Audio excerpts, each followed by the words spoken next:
Her Majesty marks 20th anniversary of the death of the Queen Mother, who had a special place she held in the hearts of so many, the day after Prince Philip's service of Thanksgiving.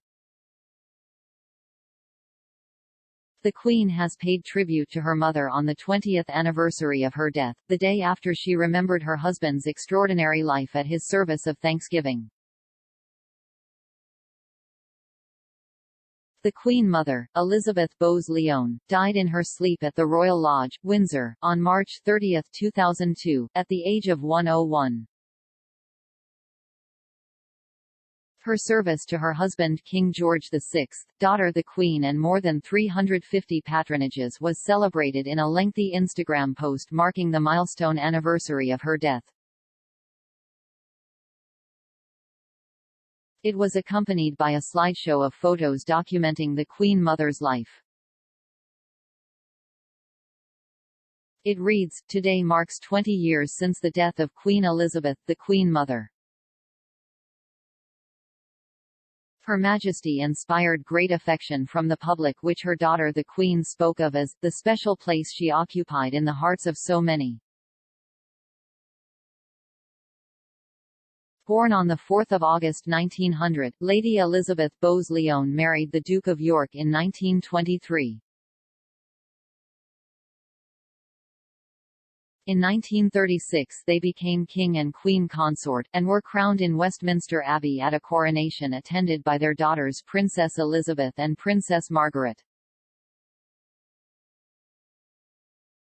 Her Majesty's life spanned an entire century of history and change. Famously, she refused to leave London during World War II, saying, "I won't leave the King. And the King will never leave." She and the King visited bomb-damaged areas during the Blitz, and Buckingham Palace itself was bombed whilst their Majesties were in residence. Following the death of King George VI in 1952 and the Queen's accession to the throne, the Queen Mother supported her daughter's work in addition to carrying out her own public duties. Queen Elizabeth was patron or president of some 350 organizations and completed more than 40 overseas tours and visits as Queen Mother.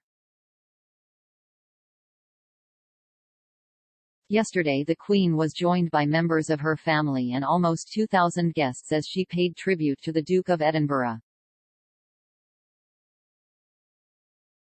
The service of Thanksgiving saw around 1,800 people gather at Westminster Abbey, including many representatives of the hundreds of charities that Prince Philip championed, including the Duke of Edinburgh Awards.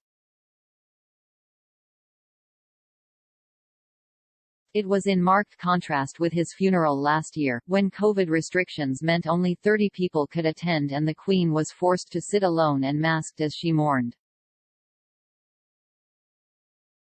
The monarch, 95, had been determined to make her appearance at yesterday's service in honor of the man she described as her strength and stay.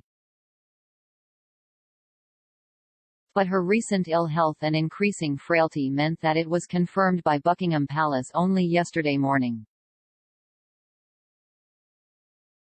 It was the Queen's first major official engagement outside one of her homes for nearly 6 months. She last appeared to open the Welsh Senedd in Cardiff on October 14. The Queen listened intently yesterday as the Dean of Windsor paid tribute to Philip's intellect, work ethic, sense of humour and devotion to his family. The Right Reverend David Connor pointed out that the Duke could be abrupt, and suggested that at times he could forget just how intimidating he could be.